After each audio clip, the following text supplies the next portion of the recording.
Subscribe now and press the bell icon. Never miss an update. Hey guys, this is Yash Shrivastava from Law Prelim Judiciary धमाका। ये CRPC का lecture का जो है तीसरा series होगा। आइए हम स्टार्ट करते हैं सेक्शन 41 से। इसमें सबसे पहले क्वेश्चन बनता है कि सेक्शन 41 में क्या दिया हुआ, यानी कब police officer without warrant arrest कर सकता है कॉग्निजेबल केस में। तो आप सेक्शन याद कर लीजिए। और इसमें जो 41 के बी क्लॉज में 2 सेकेंड पॉइंट दिया हो, सब क्लॉज 2, उसमें 5 कंडीशन दी हुई है कि जैसे मान लीजिए कोई अभियुक्त है वो फर्दर ऑफेंस कर सकता है या फिर प्रॉपर इन्वेस्टिगेशन के लिए, ऐसे करके जो 5 कंडीशन दी हुई हैं उनको ध्यान रखिए। एग्ज़ाम में क्वेश्चन बन जाता है। जैसे 4 कंडीशन दे देंगी, उसमें 3 जो रहेंगी इसमें की रहेंगी। ये जो 1 2 3 4 5 दी है सेकंड क्लॉज में 41 बी के, और चौथी गलत रहेगी, तो उसमें पूछ लेता है कि कौन सा रॉन्ग है। और उसके बाद आगे बढ़ते हैं। इसमें जैसे आपका पूछ लेता है कि चोरी के अपराध में क्या गिरफ्तार कर सकता है। तो यदि प्रॉपर्टी 2000 तक की है तो नहीं कर सके, क्योंकि असंज्ञेय मामला हो जाएगा वो। और मान लीजिए जैसे कि क्या कहते हैं, किसी पुलिस ऑफिसर की दूसरे जो आउट ऑफ डिस्ट्रिक्ट है, जुरिस्डिक्शन है, उसकी मांग आती है कि इस व्यक्ति को गिरफ्तार करना है, तब वो कर सकता है। तो ये सारे पॉइंट जो हैं इस पे बन सकते हैं इस सेक्शन में। Section 42 NCR non cognizable report की बात करता है। नॉन कॉग्निजेबल केस में यानी असंज्ञेय, जो कि आपका डिफाइन है सॉरी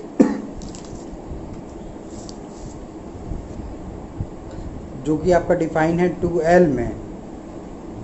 तो उस केस में पुलिस ऑफिसर विदाउट वारंट या अथॉरिटी जब तक मजिस्ट्रेट नहीं देगा तब तक जो है वो अरेस्ट नहीं कर सकता है। और इसमें एक कंडीशन दी है कि नाम पता पूछने पर अगर नहीं बताता है तो नाम पता सुनिश्चित करने के लिए, सर्टेन करने के लिए ही गिरफ्तार किया जा सकता है। और सेक्शन 43 में प्राइवेट पर्सन को अथॉरिटी दी गई अरेस्ट करने की, उसमें लेकिन 3 कंडीशन दी गई है। वही एग्ज़ाम में पूछा जाता है कि नॉन बेलेबल या ऑफेंस हो या फिर कॉग्निजेबल हो या फिर प्रोक्लेम्ड ऑफेंडर हो, तभी इसी कंडीशंस में वो अरेस्ट कर सकता है प्राइवेट व्यक्ति। 2 क्वेश्चन बनते हैं, या तो सेक्शन बनेगा या जो ये कंडीशन दी हुई। सेक्शन 44 में ऑथराइज मजिस्ट्रेट ही अरेस्ट कर सकता है। ऑथराइज मतलब कि जिसको वो खुद, जिसके खिलाफ वो इशू कर सकता है वारंट, जिसके खिलाफ वो एक्शन ले सकता है, केवल वही मजिस्ट्रेट ऑथराइज है अरेस्ट करने के लिए कॉग्निजेबल केस में। या फिर नॉन कॉग्निजेबल में भी कर सकता है वो मजिस्ट्रेट को, लेकिन जुरिडिक्शन होना चाहिए उस व्यक्ति के खिलाफ कोई इशू, प्रोसेस इशू करने के लिए। सेक्शन 45 में दिया आर्म फोर्सेस जो होती हैं उनको प्रोटेक्शन दिया गया। आर्म फोर्सेस के जो ऑफिसर्स होते हैं उनको प्रोटेक्शन दिया हुआ है। ये सेक्शन डायरेक्ट पूछा जाता है इसमें। और मान लीजिए सेंट्रल गवर्नमेंट का आर्म फोर्स है तो सेंट्रल गवर्नमेंट, स्टेट गवर्नमेंट है तो स्टेट गवर्नमेंट। सेक्शन 46 में दिया हुआ कि अरेस्ट कैसे किया जा सकता है। मेल, इसमें एक नोट करने वाली बात है 46(1) में कि मेल पर्सन जो होता है वो या तो अपना बाय वर्ड या बाय एक्शन बोले, और फीमेल में बाय ओरल इंटीमेशन, केवल मुंह से ही वो बोल दे कि हाँ मैं हाथ खड़ा करके कि मैं जो है सरेंडर करती हूँ। ये एक डिफरेंस है। ये हालांकि इंटरव्यू में पूछा जा सकता है, प्री में तो इससे अभी तक क्वेश्चन नहीं बने हैं।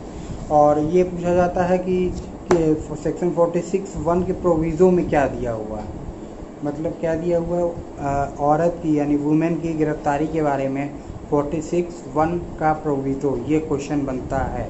और एक पूछा जाता है कि अगर किसी वुमेन को आफ्टर सनसेट यानी शाम होने के बाद सुबह यानी रात भर में सूरज उगने के पहले अगर गिरफ्तार करना हो तो किस मजिस्ट्रेट की परमिशन लेनी पड़ती है। तो उसमें दिया है मजिस्ट्रेट फर्स्ट क्लास, वो उसमें दिया हुआ, तो ये पूछा जाता है। अब कोई व्यक्ति, इसके बाद ज़्यादातर सेक्शंस ऐसे हैं कि जिसमें केवल सेक्शन पूछे जाते हैं। जैसे सेक्शन 47 हाउस सर्च है, वो कोई व्यक्ति अभियुक्त जो है उस किसी घर में घुस जाता है तो उसमें घर में घुसने के लिए तोड़ फोड़ या कुछ भी वो व्यक्ति जहाँ जो उसका मालिक है जिस घर में अभियुक्त घुसा है वो उसको अलाउ करेगा कि वो जाए पकड़े उसको। ये इसमें दिया हुआ है। इसमें डायरेक्ट सेक्शन पूछा जाता है।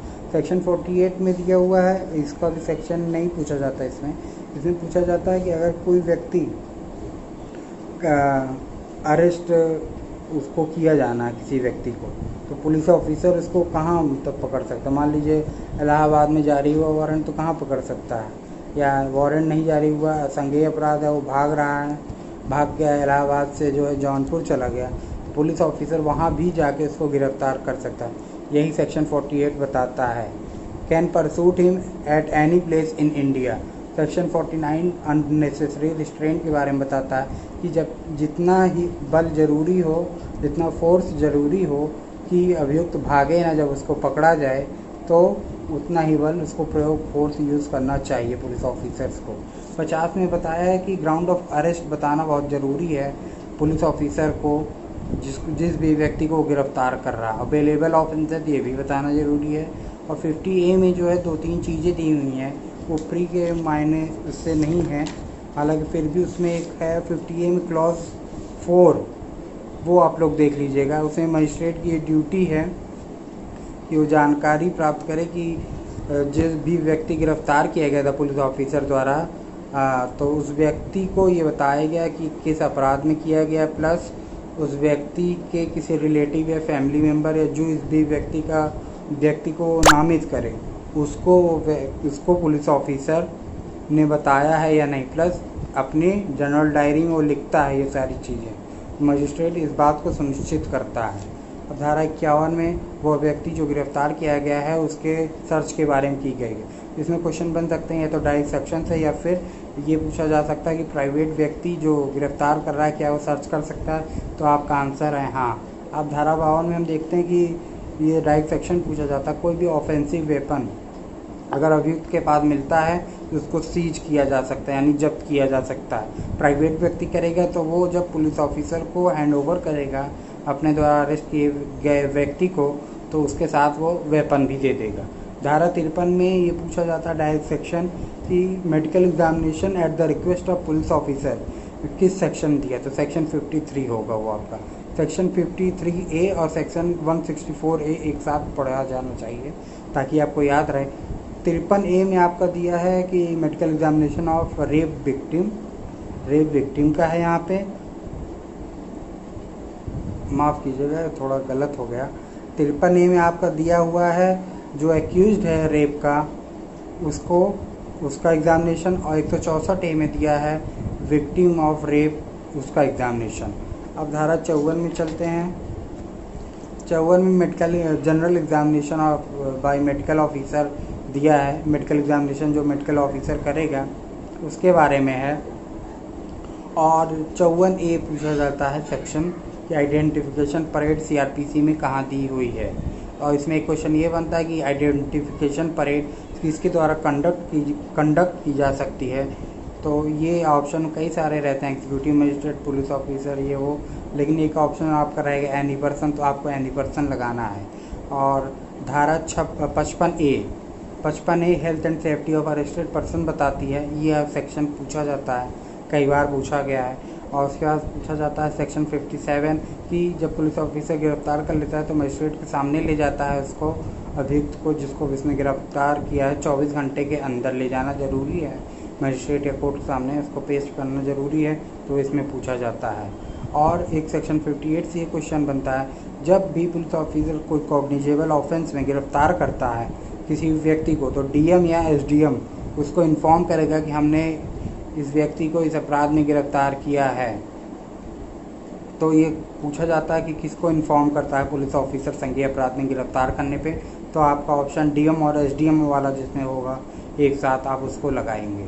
और धारा 59 में पूछा जाता है कि डिस्चार्ज ऑफ पर्सन अप्रीहेंडेड दिया हुआ है, तो उसमें पूछा जाता है डिस्चार्ज कैसे किया जा सकता है CRPC में, तो या तो खुद के तो सेक्शन 59 में जो व्यक्ति अरेस्ट किया गया है उसके डिस्चार्ज के बारे में बात की गई। तो इसमें 3 पॉइंट पे है जो क्वेश्चन बनता है कि वो कब डिस्चार्ज किया जाएगा, तो उसमें 3 कंडीशन दी है, ऑन बॉन्ड पे या बेल पे या फिर special order of magistrate. Section 60 में ये दिया हुआ कि अगर कोई व्यक्ति गिरफ्तार किया गया था वो भाग गया कस्टडी से, तो उसको कहाँ पकड़ा जा सकता है, तो उसको इंडिया में कहीं भी जाके पकड़ सकता है पुलिस ऑफिसर।